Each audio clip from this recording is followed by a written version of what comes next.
Hello बच्चा लोग, good morning सभी को। आज की क्लास में आप सभी का बहुत बहुत स्वागत है।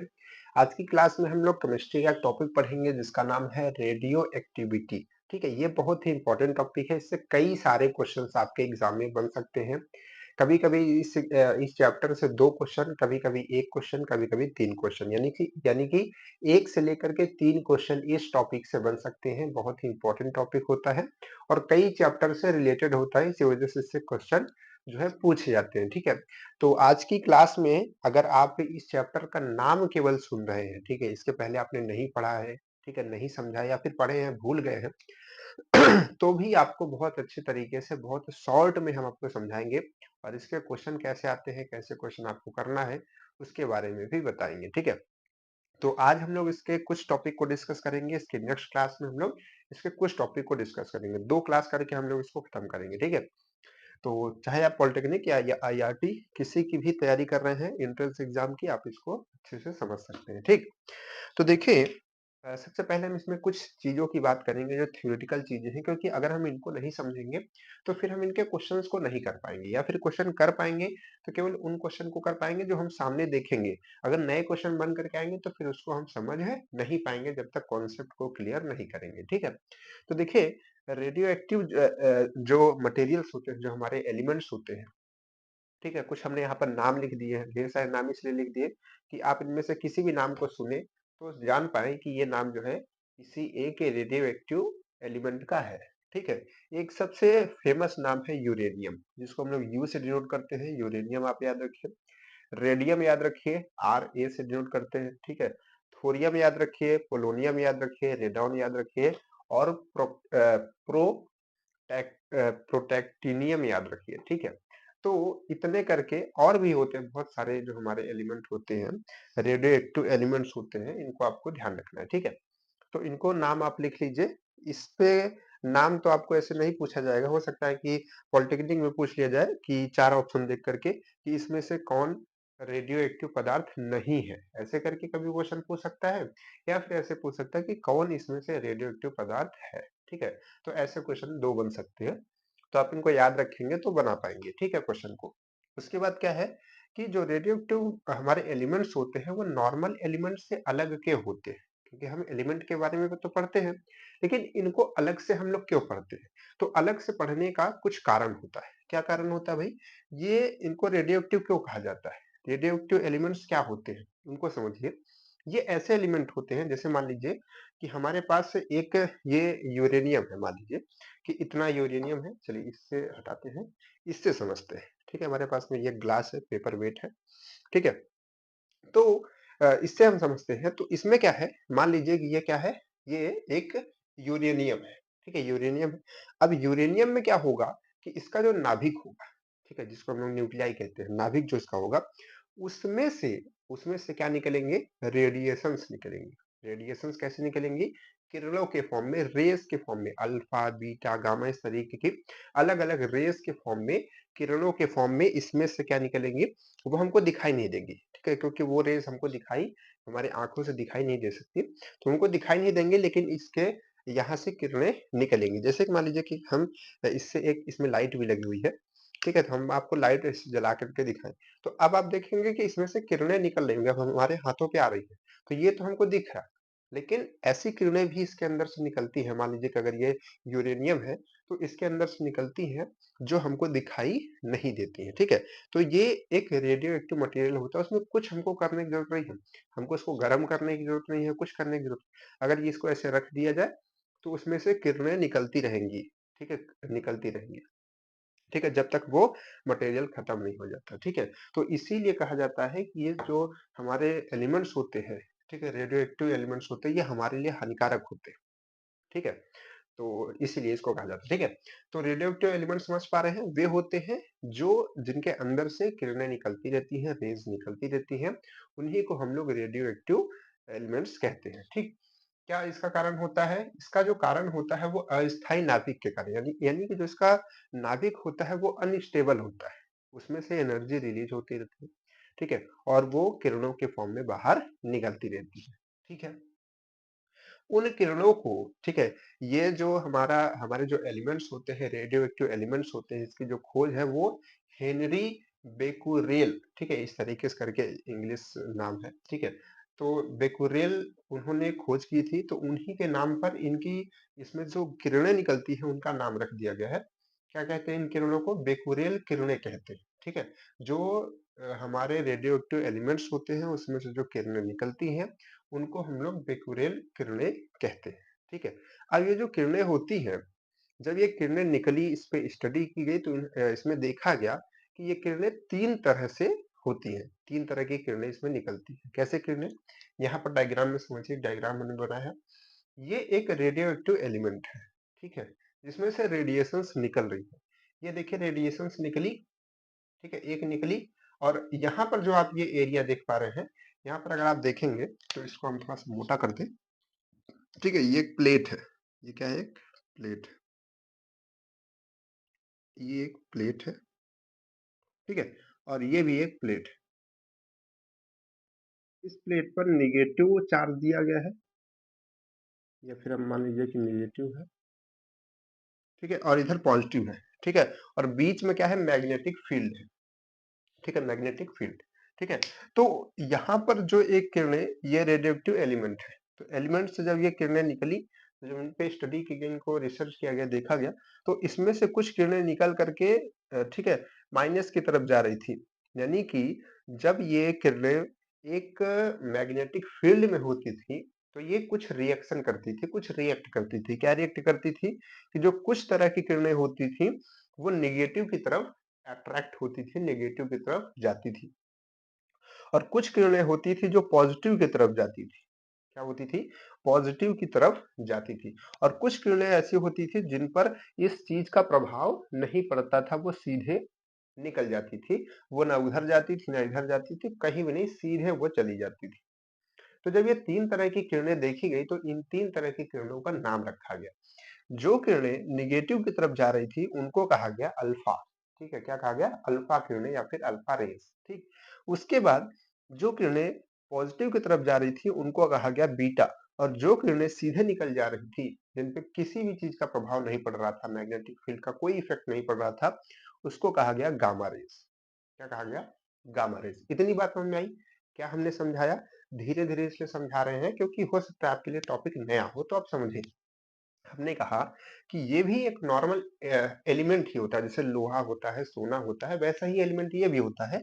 लेकिन इनमें से क्या होता है, ऐसे रखे रहने पर, नॉर्मल खुले जगह पर रखे रहने पर भी, कुछ गर्म ठंडा कुछ भी नहीं करना है, तब पर भी उसमें से रेडिएशन, यानी कि उसका जो मास है वो एनर्जी के फॉर्म में कन्वर्ट होता रहता है। आपने ये फॉर्मूला पढ़ा होगा कि E is equal to M C square, ठीक है। तो इसी फॉर्मूले को फॉलो करके इसमें से क्या होता है कि इसकी जो एनर्जी है वो रिलीज होती रहती है, निकलती रहती है, ठीक है, हमेशा। तो हमने कहा कि वो जो निकलती है किरणों के फॉर्म में निकलती है, जिसको हम लोग क्या कहते हैं? बेकुरेल किरणें कहते हैं, क्योंकि इन्होंने खोज की थी तो उन्हीं के नाम पे रख दिया गया। अब इनमें जो किरणें निकली, इन पे जब स्टडी की गई, तो 3 तरह की किरणें हमको दिखी। कुछ किरणें ऐसी दिखी जो माइनस की तरफ जा रही थी मैग्नेटिक फील्ड में, कुछ किरणें ऐसी दिखी जो पॉजिटिव की तरफ जा रही थी, और कुछ सीधा। जब ये 3 तरह से उसमें प्रॉपर्टीज होगी, तो हम 3 तरह का नाम भी रखेंगे। तो जो निगेटिव की तरफ जा रही थी उसको हमने अल्फा कहा, और जो पॉजिटिव की तरफ आ रही थी उसको हमने बीटा कहा। जिसपे कोई फर्क नहीं पड़ रहा था उसको हमने गामा कह दिया, ठीक है। तो अब इन्हीं तीनों किरणों के जो हमारी किरणें हैं, ठीक है, इन रेज हैं, इन्हीं के बारे में हमको समझना है, ठीक है। कुछ इनकी प्रॉपर्टीज होती है जिन पे क्वेश्चन बनते। क्लियर है? बात समझ गए इतनी बात? चलिए, अब देखिए, जो हमारी अल्फा रेज होती है, अल्फा, यहाँ पर हमने शॉर्ट फॉर्म में करके लिखाई है, बातें तो बहुत लंबी है, ठीक है, हम आपको समझाएंगे। कुछ बातें यहाँ पर लिखी हैं, कुछ बातें हम आपको बताएंगे, उसको भी दिमाग में रखिएगा। यहाँ पर क्या है? अल्फा। अल्फा जो हमारी रेज है, ठीक है, इस सॉरी, अल्फा रेज का प्रत्येक कण, जैसे कि जब ये निकलेगा तो कण के फॉर्म में निकलता है। एक कण जब निकलता है, ठीक है, प्रत्येक कण की बात हो रही है, एक कण जब निकलता है, प्रत्येक कण, ठीक है, प्रत्येक कण में 2 चीजें होती है। अल्फा जो हमारी रेज होती है उसके प्रत्येक कण में, हर एक कण में 2 चीजें होती है। क्या होती है? उसमें जो आवेश होता है वो धनावेश होता है, और 2 इकाई का होता है, ठीक है, यानी कि 2 यूनिट का धनावेश होता है। यूनिट, अगर आप इसको कंफ्यूजन में है तो हम आपको समझाते हैं। जैसे आप लिखते हैं ऑक्सीजन, पॉजिटिव, ठीक है, या फिर निगेटिव लिखते हैं मान लीजिए जो भी, ठीक है, तो निगेटिव या निगेटिव, ठीक है, या फिर जैसे मान लीजिए कि आप लिखते हैं लिथियम, ठीक है, पॉजिटिव फिर पॉजिटिव 2 बार लिखते हैं ऐसे, तो ये क्या है, यहाँ पर ये धनावेश, ठीक है, इसी को धनावेश कहते हैं। तो ये कितना 2 बार हमने लिखा यानी कि 2 इकाई, बात समझ पा रहे हैं? तो यही बात हो रही है यहाँ पर। तो ये जो हमारी अल्फा रेज होती है इनमें धनावेश होता है, ठीक है, और कितना होता है धनावेश, 2 इकाई होता है, ठीक है। अब धनावेश कैसे हमको मालूम चला, इसमें धनावेश कैसे होता है, यहाँ पर जब इस किरणों को देखा गया तो ये किसके तरफ जा रही थी, निगेटिव की तरफ जा रही थी, और निगेटिव की तरफ कौन जाएगा, जो खुद पॉजिटिव होगा, ठीक है, क्योंकि जो अपोजिट साइड होती है वही अट्रैक्ट करती है, ये आपको मालूम है, ठीक है। तो प्लस माइनस को अट्रैक्ट करता है, माइनस प्लस को करता है, ठीक है। तो जब ये माइनस की तरफ जा रहा था तो ये हमको बता गया कि हम जो है पॉजिटिव है, धनावेश है, ठीक है। तो ये पॉजिटिव है, पॉजिटिव में भी कितना पॉजिटिव है, 2 इकाई, ठीक है, 2 यूनिट बस, ठीक है। अभी इसका मतलब आप समझ जाएंगे, बस थोड़ा रुकिएगा, ठीक है। अब ये तो हो गया आवेश इस पे, यानी कि जो ये कण निकल रहे थे अल्फा रेज, इस पे आवेश कितना है, कैसा आवेश है, धनावेश है, 2 इकाई का है। लेकिन उसका कुछ ना कुछ द्रव्यमान भी है, यानी कहने का मतलब ये जो हमारा यूरेनियम रखा, अगर हवा में से इसको रख दिया जाए तो ये धीरे धीरे कम हो जाएगा, क्योंकि कुछ ना कुछ इसका द्रव्यमान भी निकल रहा है, कुछ ना कुछ द्रव्यमान भी निकल रहा होता है। कैसे, कितना द्रव्यमान निकलता है, तो अगर किसी भी एलिमेंट से किसी भी रेडियो, और एक चीज जानिए, हर एक रेडियो एक्टिव एलिमेंट से जरूरी नहीं कि अल्फा गामा बीटा सब निकले, किसी से हो सकता है ये और ये निकल रहा हो, किसी से हो सकता है तीनों निकल रहा हो, किसी से ये दोनों, ऐसा भी होता है, ठीक है। तो अब कितना कितना होता है वो भी अभी इस पे क्वेश्चन बनते हैं, अभी आपको समझाएंगे। तो यहाँ पर जो हमारा अल्फा रेज होता है, जब ये निकलता है तो उस एलिमेंट से 2 धनावेश निकलता है, ठीक है। और कितना द्रव्यमान निकल जाता है, यानी कि इसके पास कितना द्रव्यमान होता है, तो हाइड्रोजन परमाणु का 4 गुना इसके पास द्रव्यमान होता है। हाइड्रोजन परमाणु के पास कितना द्रव्यमान होता है, 1, ठीक है। तो 4 गुना 1 का करेंगे तो 4 आएगा, ठीक है। तो 4 इकाई यानी कि 4 यूनिट हम कह सकते हैं, इसके पास कितना क्या होता है, द्रव्यमान होता है। जैसे 2 इकाई इसका धनावेश होता है, वैसे 4 इकाई का इसका द्रव्यमान होता है, ठीक है। अब 4 इकाई का द्रव्यमान को अगर तोड़ेंगे आप, क्योंकि द्रव्यमान आपको पता है किसमें होता है, नाभिक में होता है। नाभिक में 2 चीज होती है, प्रोटॉन और न्यूट्रॉन। तो 2 प्रोटॉन और 2 न्यूट्रॉन इसमें होते हैं, यानी कि अगर किसी भी एलिमेंट से अल्फा रेज बाहर निकल गई तो उसने क्या क्या, मतलब उस एलिमेंट से क्या क्या निकला, 2 पॉजिटिव आयन निकल गए, और 4 क्या निकल गया, द्रव्यमान निकल गया, 4 इकाई का द्रव्यमान निकल गया। तो ये 6 चीजें निकल जाती है, ठीक है। तो यहाँ पर 2 प्रोटॉन 2 न्यूट्रॉन है, तो इसको हम लोग यानी कि अल्फा रेज जो होती है उसको हम लोग हीलियम से भी डिनोट करते हैं, क्योंकि हीलियम 2 नंबर पे होता है, ठीक है। तो 2 इसमें होता है प्रोटॉन, और न्यूट्रॉन और प्रोटॉन को दोनों को जोड़ देंगे तो इसका भार होता है। तो इसी तरीके से इसको लिखते हैं। तो अल्फा रेज को हम लोग देखिए, अल्फा रेज को हम लोग हीलियम भी कह सकते हैं ऐसे, ठीक है, लिखते हैं, ठीक है। तो इसको भी आप ध्यान रखिएगा, भी आगे आएगा काम, ठीक है। इतनी बात समझ गए। अब देखिए, अब मान लीजिए कि इसी ये जो हमारा रेडियोएक्टिव एलिमेंट है, इससे अल्फा नहीं, अब जो है गामा पे बात कर, सॉरी, बीटा पे बात करते हैं। तो अब क्या होता है, बीटा निकलता है, क्या निकलता है, बीटा निकलता है। तो जब बीटा निकलेगा, तो बीटा जब निकलता है तो इसका प्रत्येक कण, जैसे एक बीटा निकला, प्रत्येक कण मतलब कि एक बीटा, ठीक है। तो एक बीटा निकलेगा तो क्या होगा, ये वो कैसा होगा, मतलब उसका जो कण होगा वो कैसा होगा, निगेटिव होगा पॉजिटिव होगा, आप बताइए। ये पॉजिटिव की तरफ जा रहा है यानी कि ये निगेटिव होगा। तो ये जो है ऋणात्मक होता है, और ऋणात्मक में भी कितना, केवल 1 इकाई ऋणात्मक होता है। क्या होता है, 1 इकाई ऋणात्मक होता है। बात समझ पा रहे हैं, ठीक है। 1 इकाई ऋणात्मक होता है, इसको हम लोग इससे डिनोट करते हैं, इस तरीके से -1 ई और ऊपर 0 लगाते हैं, ठीक है। तो इस तरीके से इसको लिखते हैं।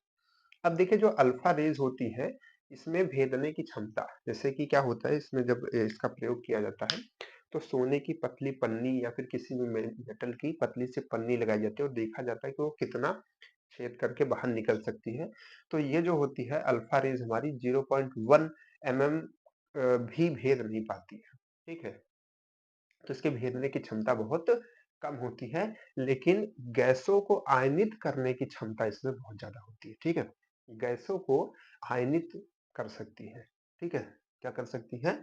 आयनित कर सकती है। आयनित समझते हैं? उसको चार्ज कर सकती है, ठीक है? चलिए, तो इतनी बात आप अल्फा के बारे में जान गए, अल्फा रेज़ के बारे में जान गए, बीटा के बारे में जान गए। अब हम बात करते हैं गामा रेज़। गामा रेज़ में आपने क्या देखा कि गामा रेज़ तो किसी पे फ़र्क ही नहीं पड़ रहा है, वो तो सीधा चली जा रही है ना? तो गामा रेज़ जो होती है इसमें न तो द्रव्यमान होता है, न ही आवेश। जैसे यहाँ पर अल्फा में क्या था? आवेश भी था, कितना आवेश? 2 यूनिट का। द्रव्यमान कितना था? 4 यूनिट का। ठीक है? यानी कि अगर अल्फा निकला किसी भी एलिमेंट से, तो 2 चार्ज ले गया, 4 ठो द्रव्यमान ले गया। बीटा निकला तो ये क्या ले जाएगा? केवल आवेश ले जाएगा। कितना आवेश ले जाएगा? ऋणात्मक आवेश 1 यूनिट का। ये द्रव्यमान भी नहीं ले जाएगा बीटा वाला। लेकिन गामा वाला क्या है? गामा वाला कहानी और अलग है।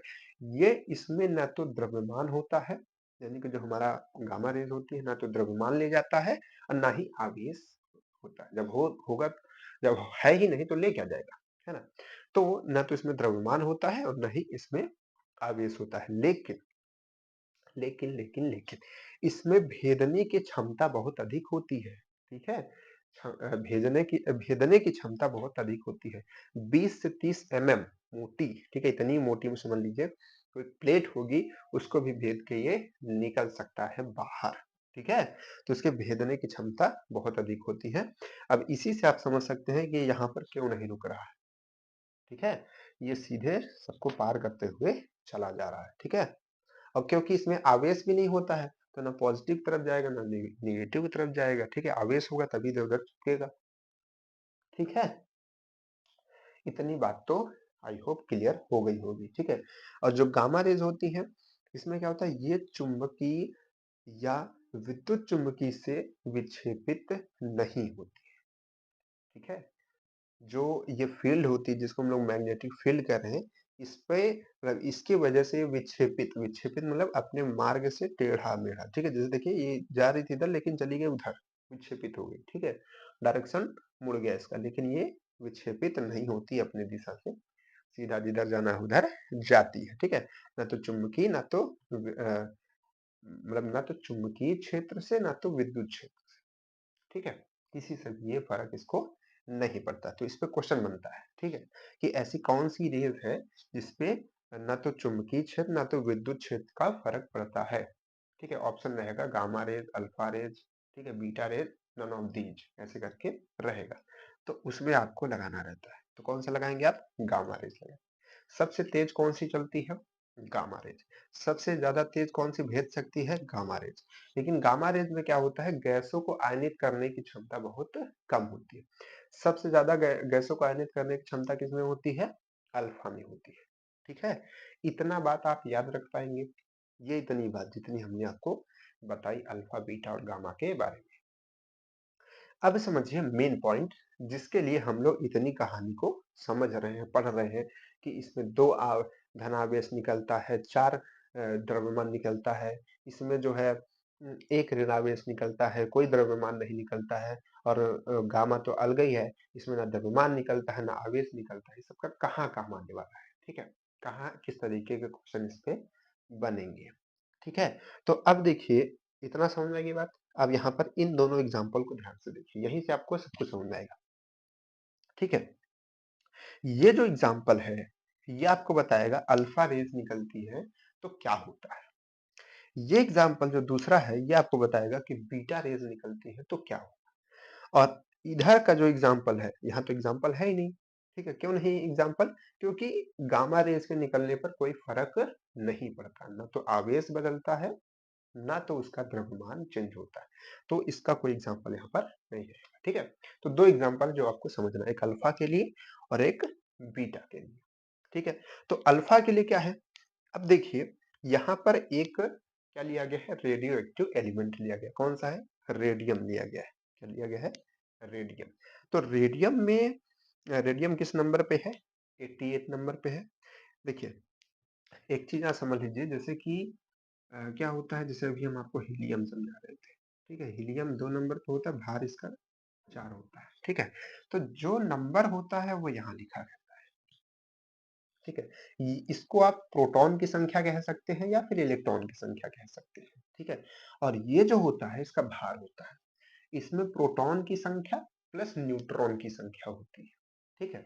तो इस चीज को आप जरूर जानिए, ये भार होता है। भार हमेशा सर पे होता है, ठीक है? तो ये चीज देखिए ऊपर रहती है, ठीक है? एलिमेंट के ऊपर, यानी कि उसका भार है, ठीक है? और कदमों में कौन रहता है? उसका नंबर, ठीक है? समझ गए बात को? नंबर इधर, भार ऊपर सर पे, ठीक? चलिए, तो अब यहाँ पर बताइए, नंबर ये है, भार कौन है? ऊपर, जो इसके सर पे रखा हुआ है, ठीक है? तो अब देखिए, अब हमने क्या पढ़ा था? अब हमने जो पढ़ा था उसको यूज करने की बारी है। हमने पढ़ा कि अब देखिए, इसमें से एक अल्फा रेज माइनस हो रही है, यानी कि निकल रही है, ठीक है? इमिट हो रही है। तो जब ये निकलेगी तो क्या क्या इसमें से निकलता है? एक अल्फा रेज निकलती है, तो जो एलिमेंट है उसमें से क्या क्या निकलता है? हमने बताया कि अल्फा रेस के प्रत्येक कण में, यानी कि अगर एक कण उसका निकल रहा है तो दो धनावेश और जो है चार हाइड्रोजन, मतलब 4 गुना हाइड्रोजन परमाणु का, यानी कि मान लीजिए कि 4 द्रव्यमान है ना, क्योंकि हाइड्रोजन का एक होता है तो 4 मल्टीप्लाई कर दीजिए, 4 द्रव्यमान आएगा। 4 इकाई का द्रव्यमान और 2 इकाई का धनावेश निकल जाएगा। कैसे? देखिए, समझिएगा, ठीक है? आवेश जब निकलता है, यानी कि उसमें से इलेक्ट्रॉन की संख्या निकलेंगी, है ना? कैसे भाई, आवेश किसी चीज पे कैसे आता है? या तो उसमें इलेक्ट्रॉन की संख्या निकाल दी जाए, या तो इलेक्ट्रॉन की संख्या डाल दी जाए, जो कि हमने आपको पढ़ाया था, इसके पिछले लेक्चर में केमिस्ट्री में पढ़ाया है ना, आपको पता भी होगा। तो किसी भी एलिमेंट में या फिर किसी भी पिंड पर अगर हम इलेक्ट्रॉन को डालते हैं, तब पर भी इस पे चार्ज आ जाएगा, या फिर इसमें से हम इलेक्ट्रॉन को निकाल लेते हैं, तब पर भी इस पे चार्ज आ जाएगा, ठीक है? जब हम इस पे क्या करते हैं, जब हम इस पे इलेक्ट्रॉन को निकालते हैं, ठीक है, तो क्या आता है? धनावेश आता है, ठीक है? कहने को तो हम निकालते हैं, लेकिन इसमें पॉजिटिव आता है, और जब हम डालते हैं तो क्या आता है? निगेटिव आता है, ठीक है? इसको आप ध्यान रखिए। देखिए कैसे, देखिए यहाँ पर, अब देखिए यहाँ पर क्या है, ये हमारे पास में क्या है? रेडियम है। तो रेडियम है, और रेडियम में से एक अल्फा रेज निकल गई, एक अल्फा रेज निकल गई, मतलब कि एक अल्फा रेज निकल गई, मतलब कि दो धनावेश निकल गया और 4 यूनिट का द्रव्यमान निकल गया। तो द्रव्यमान कहाँ होता है? द्रव्यमान यानी कि उसका भार, है ना? द्रव्यमान यानी कि उसका भार। तो भार ये है हमारा, तो इसमें से 4 यूनिट भार कम हो जाएगा। जो 226 था, उसमें से 4 घटाएंगे तो कितना आ जाएगा? 222 आ जाएगा। 4 घट गया कि नहीं घट गया? समझ पा रहे हैं इस इक्वेशन को? क्या हो गया? 4 यहाँ से घट गया। भार जो है, ठीक है, 4 गुना भार हाइड्रोजन का, 4 गुना हाइड्रोजन का 1 होता है, तो 4 हो जाएगा। आप ऐसे समझिए कि इस टोटल टर्म का मतलब है कि 4 इकाई का भार, सीधे सीधे, ठीक है? 4 इकाई, इकाई भार, ठीक है? तो 4 इकाई भार यहाँ से निकल गया, ठीक है? अब देखिए, यहाँ पर संख्या 88 थी, यहाँ पर संख्या 86 हो गई, यानी कि यहाँ पर जो इलेक्ट्रॉनों की संख्या या फिर प्रोटॉन की संख्या, जो भी आप कहना चाहें, वो 88 थी, यहाँ पर 86 हो गई, यानी कि कम हो गई। और कम कब होती है? हमने अभी आपको बताया कि जब इलेक्ट्रॉनों को निकाला जाता है तभी तो धनावेश आता है, ठीक है? यानी कि जो इलेक्ट्रॉन है, जो हमारा अल्फा रेज है, वो जब निकलता है तो क्या करता है? धनावेश लेकर के निकलता है। और दो इकाई का धनावेश, और धनावेश कब आता है? धनावेश तभी आएगा जब उसमें से 2 इलेक्ट्रॉन या फिर 2 प्रोटॉन निकलेंगे, ठीक है? तो देखिए, 2 निकल गए, तो यहाँ से ये क्या हो गया? 86 हो गया। 86 हो गया, तभी तो निकला। 88 था, 2 निकल गया, 86 हो गया, ठीक है? बात समझ पाए? तो अगर आपसे कहा जाए कि एक हमारे पास एलिमेंट है रेडियोएक्टिव, उसमें से एक हमने क्या निकाल दिया? सॉरी, अल्फा रेज निकाल दी, तो कैसे आप कैलकुलेट करेंगे? भार में से 4 घटा देंगे, और उसका जो संख्या है, ठीक है, परमाणु की संख्या है, सॉरी, प्रोटॉन की संख्या है या फिर इलेक्ट्रॉन की संख्या है, उसमें से 2 घटा देंगे। इसमें से 4 घटाएंगे, इसमें से 2 घटाएंगे। बात समझ पा रहे हैं? क्योंकि ये इतना लेकर के निकलता है, क्योंकि इसके पास इतना होता है, जिसके पास जितना होता है उतना ही तो लेकर के जाएगा। ठीक है, अब क्योंकि ये इक्वेशन है तो इसको बैलेंस करने के लिए इसको लिख दिया गया है। देखिए 4 यहाँ पे निकला और ये 2, ठीक है, अगर इनको ऐड कर देंगे दोनों को तो इसके बराबर आ जाएगा। क्लियर है, मामला समझ में आ गया कि नहीं? ठीक है, चलिए अभी सबका काम पड़ेगा, है ना, अभी बस बस तो आप बेसिक तैयार कर रहे हैं अपना, है ना, अभी आगे और चीजों को समझेंगे तो ये सब काम आएगा। अभी केवल थोड़ा थोड़ा करके समझिए कि अल्फा निकलता है तो 2, ठीक है, हमारे पास में पॉजिटिव आयन निकलते हैं और 4 हमारे पास में 4 इकाई का भार निकलता है। अब देखिए बीटा अगर निकलता है तो बीटा के प्रत्येक कण में क्या होता है, एक ऋणात्मक, ठीक है, इकाई, मतलब कि इसमें एक ऋणात्मक एक इकाई निकलती है, ठीक है, जैसे उसमें 2 यूनिट निकलते हैं उसमें 1 यूनिट निकलेगी, ठीक है, एक, है ना। तो हमने कहा ऋणात्मक जो होता है, कोई भी चीज ऋणात्मक कब होती है, जब उसमें हम इलेक्ट्रॉन को निकालते नहीं, निकालेंगे तो पॉजिटिव हो जाएगा, डालते हैं। हाँ, यहाँ पर आवेश था, हमने इसमें 1 इलेक्ट्रॉन डाल दिया, कैसा हो गया, ऋणात्मक हो गया, है ना, क्या हो गया, ऋणात्मक हो गया। उल्टा होता है, डालेंगे तो ऋणात्मक, निकालेंगे तो धनात्मक। तो अब देखिए यहाँ पर क्या है, TH यानी कि थोरियम, तो थोरियम 90 नंबर पे है और यहाँ पर क्या है, 234 इसका भार है, और क्या निकल रहा है इसमें से, बीटा। अब अल्फा को मत सोचिएगा, बीटा निकल रहा है, यहाँ ध्यान से देख लीजिएगा, बीटा निकल रहा है, तो बीटा के पास क्या होता है, केवल और केवल आवेश होता है, वो भी ऋणात्मक, वो भी 1 यूनिट का। इसके पास कोई भी द्रव्यमान नाम की चीज नहीं होती, जब है नहीं तो कैसे लेके निकलेगा।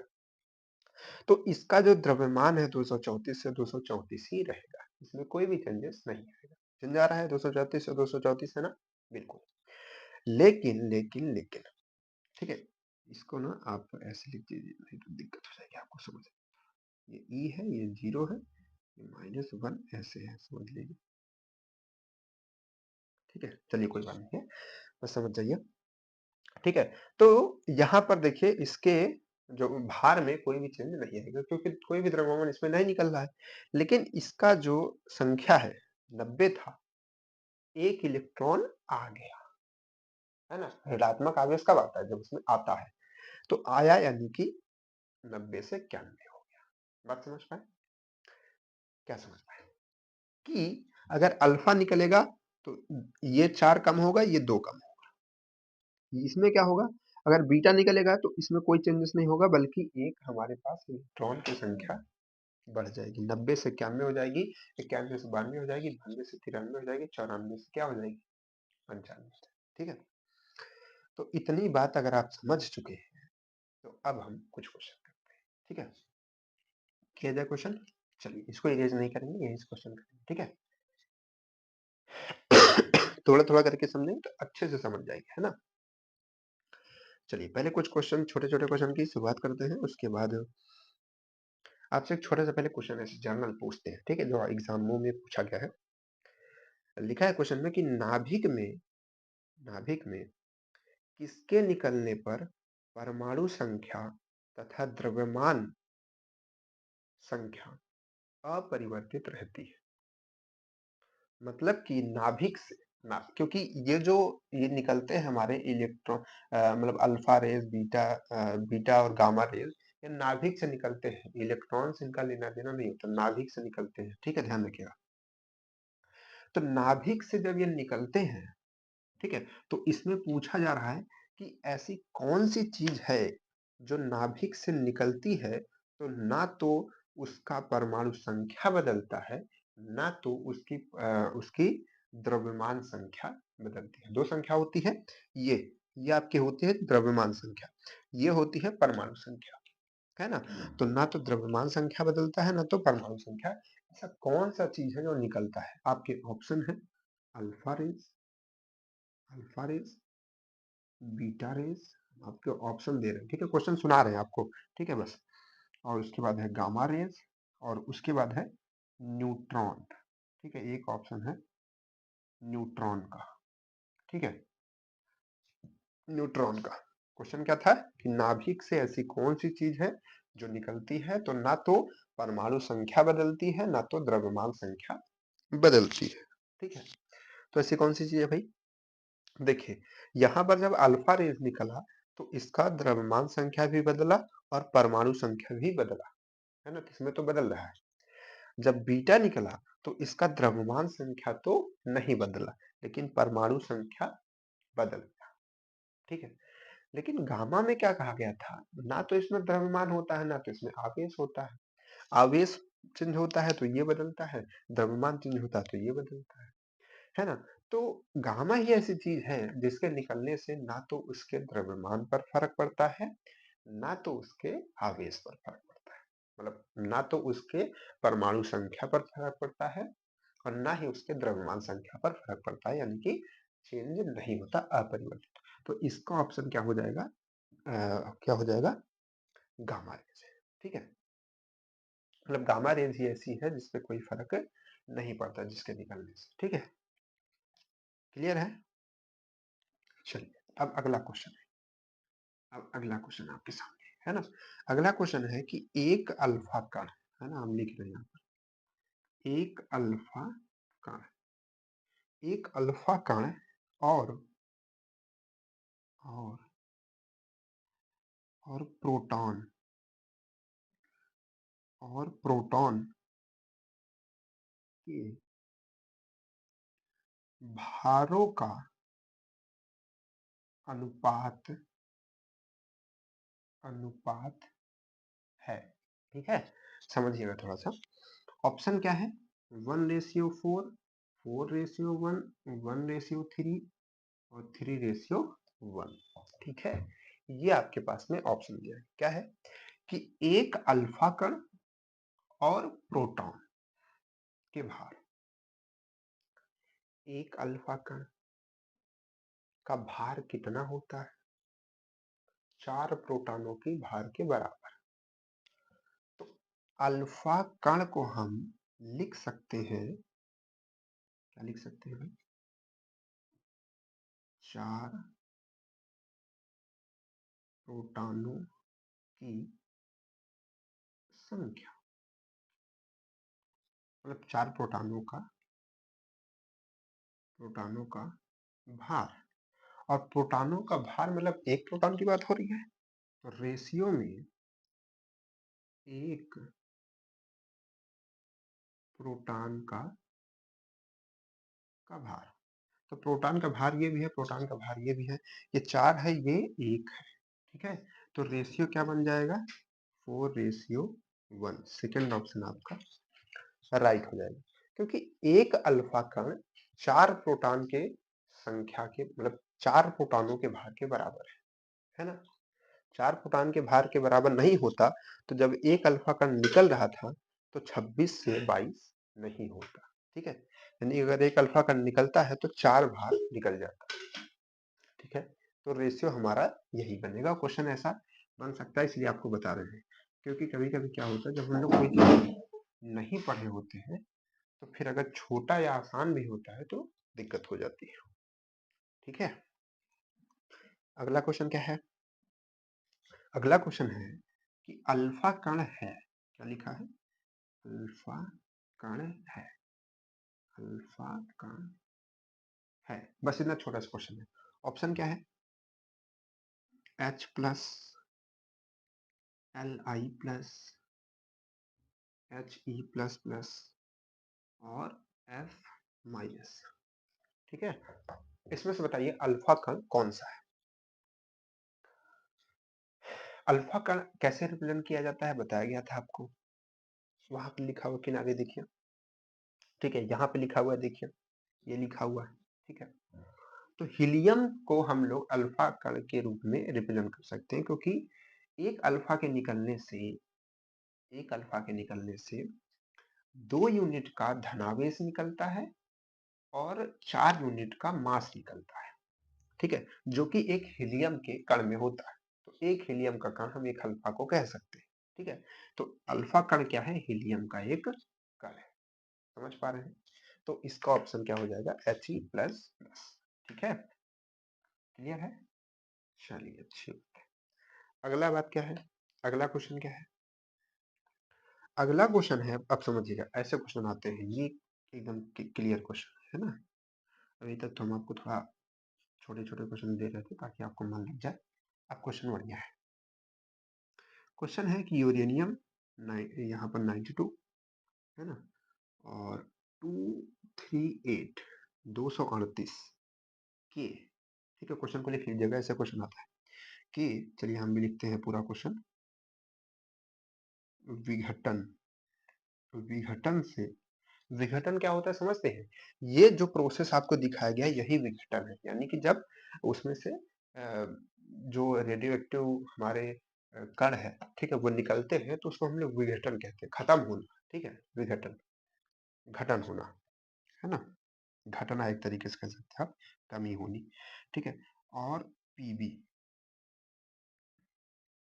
क्या यहाँ पर 82 और यहाँ पर 206 के बनने, बनाने में उत्सर्जित,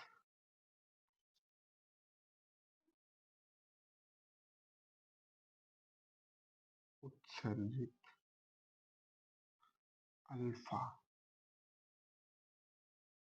और अल्फा और बीटा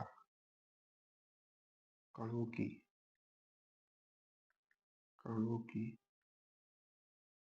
संख्या होगी। इस क्वेश्चन को नोट कर लीजिएगा, ऐसे ही क्वेश्चन और करेंगे, ठीक है। आपके पास में ऑप्शन क्या है, अभी चलिए छोड़िए ऑप्शन, है ना, क्वेश्चन पहले समझते हैं, फिर ऑप्शन तो अगले क्वेश्चन में देख लीजिए, है ना। ठीक है, माइक तो नहीं बंद हुआ। तो अब यहाँ पर क्या है, इसमें क्या करना है, ये एक हमारे पास में रेडियोएक्टिव मटेरियल है, इसका विघटन होता है, यानी कि इसमें से हमारे क्या निकलेंगे, अल्फा निकलेगा और बीटा निकलेगा, ठीक है, अल्फा और बीटा, गामा तो किसी से निकलता नहीं, ठीक है। तो अल्फा और बीटा निकलेगा, तो अल्फा और बीटा जब निकलेगा तो कितना अल्फा निकलेगा, कितना बीटा निकलेगा, ये आपको बताना है, ऐसे क्वेश्चन आते हैं, ठीक है, मतलब कितना निकलेगा कि ये बन जाएगा, ठीक है। तो इस तरीके का तो सर आपने कुछ बताया ही नहीं, है ना, दिमाग लगा के हाँ हम लोग सोच सकते हैं कि यहाँ पर 90 था, यहाँ पर 82 हो गया, यानी कि 10 ठो निकल गया, और 10 ठो कैसे निकलेगा, कैसे निकलेगा 10 ठो, है ना, 10 ठो निकलने का मतलब है कि 5 ठो अल्फा निकल गया, क्योंकि ये दो दो करके निकलता है ना, फिर बीटा तो रहेंगे नहीं। तो कैसे इक्विरेट निकाला जाए, क्या तरीका है, आसान तरीका क्या है?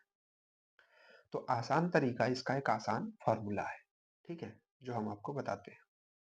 कहाँ पर बता दें, यहीं पे बताते हैं, फिर इरेज कर देंगे, लेकिन आपको लिखना पड़ेगा उसको, ठीक है। तो जो अल्फा कणों में, ऐसे लिखिए, अल्फा कणों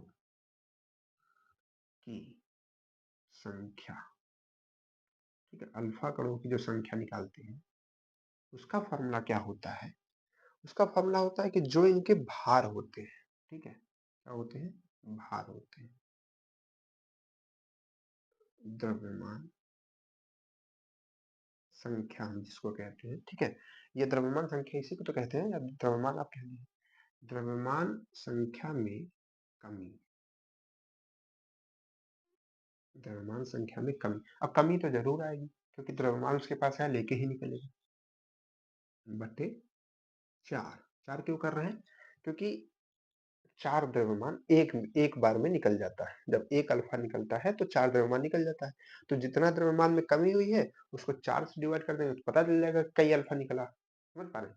जैसे यहाँ पर क्या था कि ये द्रव्यमान में कमी कितना हुआ, 4 कमी हुआ, तो 4 को 4 से डिवाइड कीजिए, एक अल्फा निकला, है ना, तो ऐसे करके निकाल सकते हैं, ठीक है, आसानी है। तो अब देखिए यहाँ पर हम कैसे निकालेंगे इसको, ठीक, इसको पहले नोट कर लीजिए, नोट पॉइंट में दोनों इसको फॉर्मूले को। अब यहाँ पर ये इसका जो द्रव्यमान है 238 है, यहाँ पर 206 हो गया है, तो कितने का अंतर आ गया, वही है, अगर आप घटाएंगे तो आएगा 2 और 32, 32 का अंतर आ गया है ना, तो 32 यूनिट का यहाँ पर द्रव्यमान में कमी आ गई है, 38 से 6 आ गया है, सीधा 32 यूनिट हो रही है ना, और 4 मतलब 32 इकाई का द्रव्यमान कम हुआ है और 1 अल्फा निकलने से 4 द्रव्यमान कम होता है, तो कितना अल्फा निकलेगा? डिवाइड कर दीजिए, है ना, मैथ वाले बच्चे हैं आप लोग। तो 8 आएगा, कितना आएगा? 8 चौक 32, यानी कि 8 अल्फा इसमें से निकल गया। 8 अल्फा निकल गया। ठीक है, अब बीटा कैसे निकालेंगे? तो इसको अब याद रखिए, ठीक है, तो इसको हम लिख देते हैं। तो आपके ऑप्शन में ऐसे रहेगा 8 और अल्फा बना रहेगा, ठीक है, तो अल्फा कर दीजिए। तो 8 अल्फा इसमें से निकलेगा। अब बीटा कितना निकलेगा? इसके लिए दूसरा फॉर्मूला है। क्या फॉर्मूला है सर? तो इसको इरेज करते हैं, इसको हटा देते हैं, है ना। तो बीटा कणों की संख्या कैसे निकालेंगे? इसको निकालेंगे is equal to 2 alpha. Alpha कौन सा? जो वो अल्फा निकला था, ठीक है। 2 alpha minus Z of A minus Z of B. अब ये एबीसीडी कहाँ से आ गया सर? ये जेड और कहाँ से आ गया? पहाड़ा कहाँ पढ़ाने लगे? तो पहाड़ा नहीं है, फॉर्मूला है ये, ठीक है।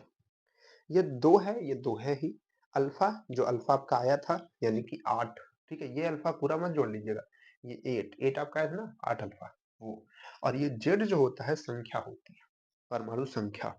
परमाणु संख्या को हम लोग जेड से रिप्रेजेंट करते हैं। तो परमाणु संख्या पहले वाले की ये ए है, मतलब इधर जो रहता है वो ए रहता है, निकलने के बाद जो बनता है वो बी बनता है। तो निकलने के पहले ए, तो ए हमारा क्या है? यूरेनियम है, ठीक है। उसके बाद जो बी है वो अगली वाला है, ठीक है। तो इसका जो हमारे पास में संख्या है, परमाणु संख्या, ठीक है, वो हम माइनस में कर देंगे दूसरे वाले का, ठीक है। तो चलिए करते हैं, इस फॉर्मूले को लगाते हैं। तो इसमें क्या है? 2 और कितना अल्फा था? 8 अल्फा मल्टीप्लाई माइनस ए, इसका कितना है? 92 92 माइनस 82, ठीक है, 82। इसको सॉल्व करेंगे तो कितना आएगा? इसको करेंगे तो ये 10 आ जाएगा, है ना। ये टोटल ब्रैकेट के अंदर वाला 10 आ जाएगा, है ना। ये 8 दूनी 16 आ जाएगा, ठीक है। 16 में से 10 घटाएंगे तो कितना आएगा? 6 आएगा। कितना आएगा? 6। तो 6 बीटा हम लिख सकते हैं।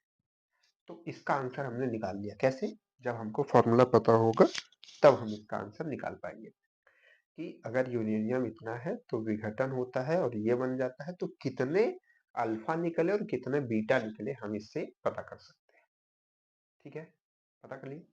चलिए दूसरा क्वेश्चन एक समझते हैं इसी तरीके से, है ना, फिर निकालते हैं, देखते हैं क्या होता है ना। चलिए अगला क्वेश्चन क्या है? सेम ऐसा ही है, बस डेटा चेंज है। यहाँ पर क्या है? यहाँ पर आपका है अब एलिमेंट का नाम ऐसे ए बी सी डी से कह रहा है, ठीक है, रैंडम कोई भी एलिमेंट है। ए है, ए कितना है? यहाँ पर 88 है, ठीक है। और यहाँ पर 220 है। क्या है? 220। यहाँ पर कितना है? यहाँ पर बी है, बी बीटा नहीं है, बड़ा वाला कैपिटल बी, ठीक है। B for boy, B for ball, B for bat, बहुत कुछ होता है, ठीक है। यहाँ पर 82 है, सॉरी सॉरी 84 है, 84 पिछले वाले क्वेश्चन का लिख रहे थे। 84 है और यहाँ पर 204 है, ठीक है, 204 है। अब आपको सेम वही चीज बतानी है, सेम वही चीज बतानी है, ठीक है। कैसे बताएंगे? चलिए बताइए सर। सेम वही चीज, तो सेम वही चीज बतानी है। तो पहले हम अल्फा का निकालेंगे। तो अल्फा के लिए अब हम इतना लिखेंगे नहीं, ठीक है, क्योंकि फॉर्मूला हमने आपको बता दिया है। तो अल्फा सीधा लिखिए। अल्फा की संख्या कितना आएगी? अल्फा की संख्या निकालने के लिए द्रव्यमान का अंतर, तो द्रव्यमान दोनों का अंतर करेंगे तो कितना आएगा? ऐसे कर लीजिए 220 माइनस 204 बटे 4, ठीक है। तो इसको घटाएंगे तो कितना आएगा? 16 और यहाँ से 4, तो 4 चौक 16। तो अगर आंसर में देखेंगे तो 4 अल्फा तो पहले आ गया, है ना। आपके ऑप्शन ऐसे बनते हैं 4 अल्फा 3 बीटा, ठीक है, 2 अल्फा 4 बीटा, ठीक है, 4 अल्फा 4 बीटा, ठीक है? और 3 अल्फा 2 बीटा ऐसे करके ऑप्शंस बनते हैं, ठीक है? ऐसे ऑप्शन बनते हैं जिसमें से आपको बताना पड़ता है। तो 4 अल्फा आ गया है, ठीक है? अल्फा निकाल लिया, बीटा निकालते हैं। अल्फा निकालेंगे तभी बीटा निकाल पाएंगे, है ना? अल्फा निकालेंगे तभी बीटा निकाल पाएंगे। तो बीटा की जो संख्या आएगी वो कितना आएगी? बीटा की संख्या कितना आएगी? 2 गुणते 4, ठीक है? और माइनस किससे करना है? माइनस करना है इन दोनों के अंतर से। तो इन दोनों का अंतर करिए, 88 माइनस 84, तो ये टोटल, ये आपको ऐसे बस लिख रहे हैं, आपको जल्दी से करना है, ठीक है? ये टोटल आ जाएगा 4 के बराबर, और यहाँ पर मल्टीप्लाई कर देंगे तो टोटल ये 8 के बराबर। तो 8 में से 4 घटेगा, है ना? ये कैलकुलेशन आएगा, तो टोटल आएगा 4, ये भी 4 ही आ गया। तो 4 अल्फा और 4 बीटा, ये वाला ऑप्शन आपका राइट हो जाएगा। क्लियर है? क्लियर है तो चैनल को सब्सक्राइब कर दो, गधो कर दो, ठीक है? चलिए एक क्वेश्चन हम आपको ऐसा दे देते हैं, है ना? आप लोग कीजिएगा होमवर्क में, और अब हम आपसे कल मिलेंगे, और कल हम आपको इसके कुछ और टॉपिक्स पढ़ाएंगे और कुछ और भी क्वेश्चन करेंगे, ठीक है? जो टॉपिक पढ़ा दिए हैं इनके भी क्वेश्चन करेंगे और नए भी क्वेश्चन करेंगे, ठीक है? थोड़ा थोड़ा पढ़ेंगे क्योंकि ये ऐसा चैप्टर है कि कंफ्यूजन पैदा कर देगा नहीं तो एक क्वेश्चन आपके लिए है, ठीक है? यहाँ पर 90 है और यहाँ पर 236 है। ये बस रैंडम है, ठीक है? आप बस क्वेश्चन को करने के लिए है आपके, ठीक है? इसको बहुत ज्यादा बर्डन मत लीजिएगा। ठीक है, रुकिए थोड़ा सा।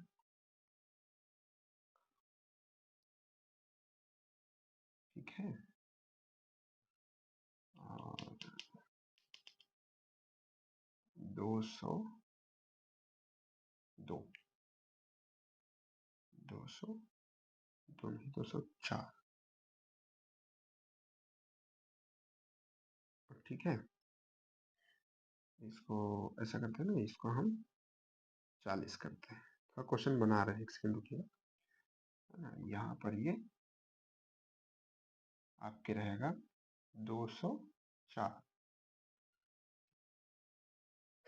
ठीक है? ठीक है।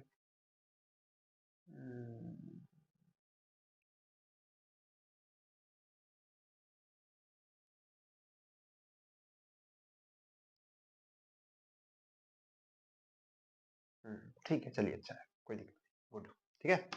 तो ये क्वेश्चन जो है आपके लिए है, इसमें आप बताइएगा अल्फा और बीटा का वैल्यू, ठीक है? ऑप्शन ऑप्शन कुछ नहीं है, सबको बताना है कैसे लिखना है आंसर। आंसर, ठीक है?